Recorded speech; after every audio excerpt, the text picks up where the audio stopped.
Good evening, everybody. This is Professor Hill, and this is a short video for our class Introduction to Ethics, Philosophy 2306 at St. Philip's College. We are at the beginning of Week 5. Today is Monday, February the 12th, 2018, and we're looking at Chapter 5, Consequentialist Theories, Maximizing the Good. And as I said in our last video, Chapter 4, 5, and 6 we're going to treat together as a group because Chapter 4 essentially just set up the two big camps, right? The first is Consequentialism, and the next is just non-consequentialism or deontology. And the way that's set up is that in 4, it introduced these two things. Chapter 5, what we're going to look at this week, explores consequentialism, and then 6 gets into the other theories later. But we're now at 5, we're looking at consequentialism. And as I mentioned, when we looked at Chapter 4 and introduced these concepts, we said that this was a moral theory which uses the consequences, the outcomes of any moral decision to kind of back up and determine if that was indeed the right thing to do.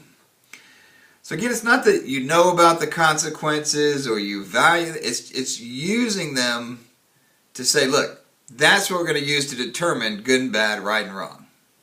That's consequentialist thinking. And you know, we see that in a lot of different moral decisions. We've seen it in a couple of the case studies already. But in Chapter 5, the author, Vaughn, wants to introduce two very specific types of consequentialist moral thinking. And that's utilitarianism, and specifically he wants to talk about two types. One of which is ethical egoism, which he defines simply as the theory that the right action is the one that advances one's own best interests. So you're thinking, look, I got a tough decision to make. What am I going to do? The one that benefits me. What's the most good for me? That's the standard I'm going to use to determine what's the right course of action. The other one's related. It's very similar to that. And it's determining what's the right course of action. Again, looking at the consequences. But in this time, it's not just for me. It's for the most good for the most people. Or what he says is utilitarianism is the view that the morally right action is the one that produces the most favorable balance of good over evil, everyone considered. And it's the everyone considered that gets us into utilitarianism. It's saying, look, what's on balance, what's going to be the best outcome for the most people. You know, and we think about that, not surprisingly, as a good approach in lots of areas of our lives. One that just leaps to mind, he gives several examples in the book, but one that leaps to mind is just the collection of taxes for public works, especially around transportation, building roads. We have a Department of Transportation. The government collects taxes and then identifies what's the best transportation system for everyone.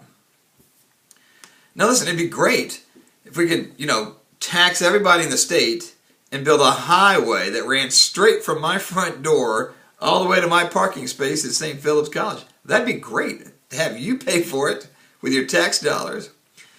Have a superhighway that goes right there, and in fact, have it be a toll road that's just for me. No one else can get on it, it's just for me. That would be great. That would benefit me. But that's not how we do things. We do things in a way that benefits everybody. So we have a whole system. We have a grid of interstate highways and freeways. We have boulevards. We have small side streets. And it's all designed to get the most people to the most places most efficiently. And you can see how that kind of makes sense. It's a good way to think about that. And when you bring that over to moral thinking, when you keep that focus on the consequences, the outcome, when we look at utilitarianism, that's going to be the most good for the most people. Now, he gives some examples where this runs into trouble, as always, if you run it as an absolute. As always, if you push it to its extremes, it can fall apart. There's all kinds of problems with it. And he gives a couple examples in the book. And again, it's not that we want to somehow mean, oh, well, that disqualifies this entire theory. No, what it means is we need to look at it, and where do we apply it? When does it make sense to work in certain situations and not in others? How do we balance the extremes we find with the obvious goods that are entailed in it? So, it's an interesting chapter. Focus on first these two concepts as you go through, looking at utilitarianism, the most popular form of consequentialism. And that is precisely, who does it benefit? Ethical egoism is about benefiting me. Utilitarianism in general is about doing the most good for the most people. So that's our introduction to it now. We're going to come back tomorrow and look at some more of the fine points and some of the further details he wants to give it, especially the difference between act and rule utilitarianism. So we'll get to that tomorrow. But for today, remember where we are between consequentialism and non-consequentialism. This is the first step into it, and we're looking at what benefits me as an individual or us as a large group.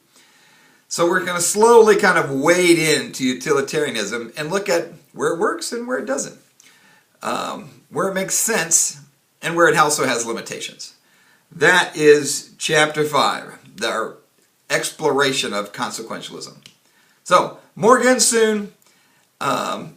Take care, keep reading, and I'll post up the case study that'll be due a week from now, next Sunday night. Take care. Have a good week. Bye-bye.